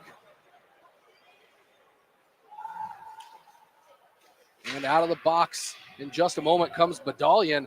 Dangerous play in front of the net. Lusk unable to hold on to it. And you can see the wind leaving the sails of the Eagles, as they'll be shorthanded for a majority of the rest of this game. There goes the netminder. Lusk leads it off. Yeah, that'll be a high stick. And that is absolutely not what you want if you're Eastern Washington. A frustration penalty, going to send you 5-on-3 for basically the remainder of this game, as Lusk heads to the box, and that's where he'll likely finish his season. I do want to take a second, Gary, with 2 minutes left in this game, to give a shout out to the seniors and really their parents. Some of the best parents we've had in a while. But a huge thank you going out to Brody Roach, Wyatt Stevenson, Asa Cheney, Sam Thompson, the captain for 2 years, Trent Wells, the man between the pipes, Scott Kennedy. And that's what I was making reference to earlier. This is where it's tough as broadcasting. It's because you get to know these players and you, in essence, watch them grow up, and then you realize they're not going to come back. And it's not, and I don't know about you, Ryan or Tyler, but it's always tough on me to realize, like, yeah, this is the last we're going to see some of them. Yeah, no, I feel that same way after years with San Jose State's team. When there were seniors that were playing in their last game, I would really think, wow, I'm going to miss these guys being around the team and watching them play. So that's a 100% valid feeling there. And I didn't see the official point, and now they're going to point. So that one, the dagger in the coffin, thanks to Tyler Levine. That one, it looked like it went right flat on the ice in between Brash's pad and the post. Sure did. And you talk about it, learning the parent or the players, but also the parents. Yeah. We talked about it, and we got some beverages from a parent today. They've joined the Booster Club. It's been a fantastic 4 or 5 years with these players. But one man that I didn't mention before is taking the face off right there. Was Frank frickin' Flood for the final time in an Eastern Washington uniform. And it looks like Eastern going to go to the box again. We'll get a hold. Now it's going to go against USC. And it looks like that's going to be Justin Kopke. But to pick up what you were talking about, Tyler, you're right. If you look at it, Frank Flood's parents come up frequently from California. Asa Cheney's parents come from the west side of the state. All these people that show up year after year for the players, it's interesting because you start thinking like, yeah, you're not going to see these folks anymore. I was talking to a couple of parents earlier, and that's what they were saying. It's like, yeah, it's going to be tough if they don't pull this game out. But Brody Roach's parents are always here also, and so it's tough. Hey, Mason, how much time's left?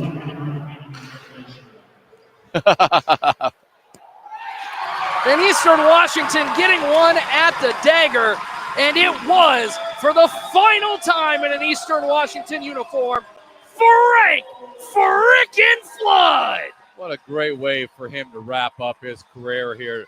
Pop 2 goals tonight, getting that one right there. It's good to see because he's worked hard. He's improved his game every year he's been here.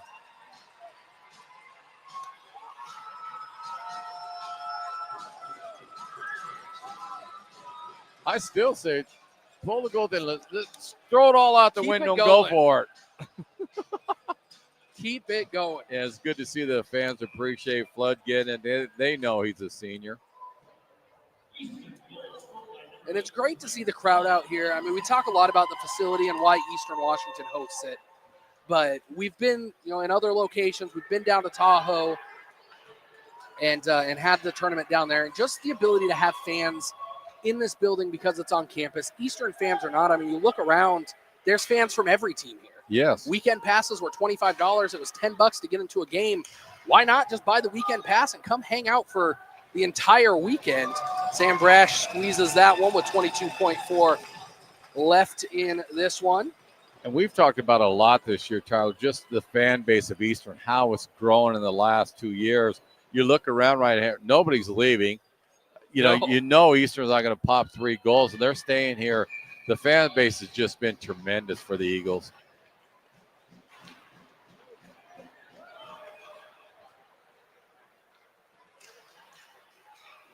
This one back up top, 13 seconds left. And another one in the back of the net for USC. They just keep them coming. And that one is fully. So USC going to play at 3 o'clock tomorrow here at the URC against Cal. That was a nice snipe by the USC player. There's no question. Went right under the crossbar.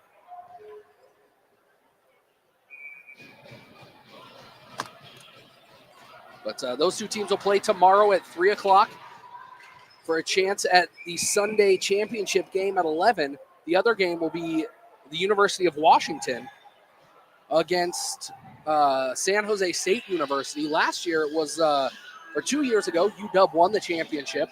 Last year it was San Jose State falling in the championship game to Utah. So that one will be a big game here tomorrow. Be sure to get your PAC8 merchandise at b4fhockey.com/PAC8 right there on your screen. But what a fantastic season for Eastern Washington this year. It didn't end how they wanted it to, but they've got some great building blocks to build on.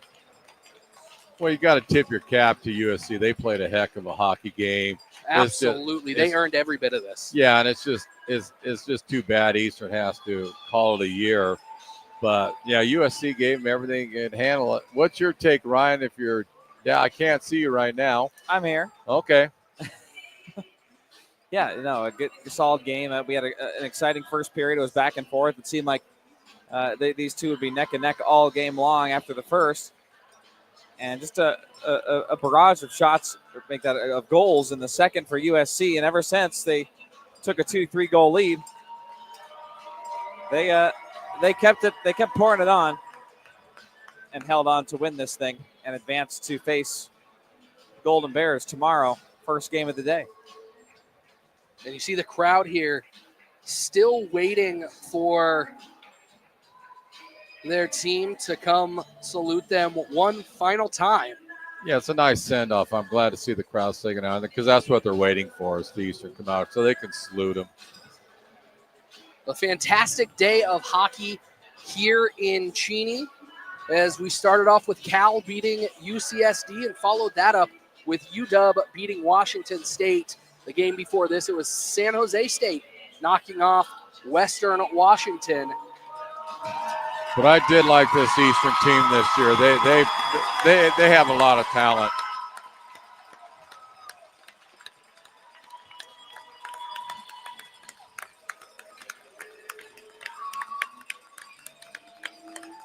They left it out there. You got to say that about the Eagles, but again, you got to tip your cap to USC. They played a heck of a hockey game tonight.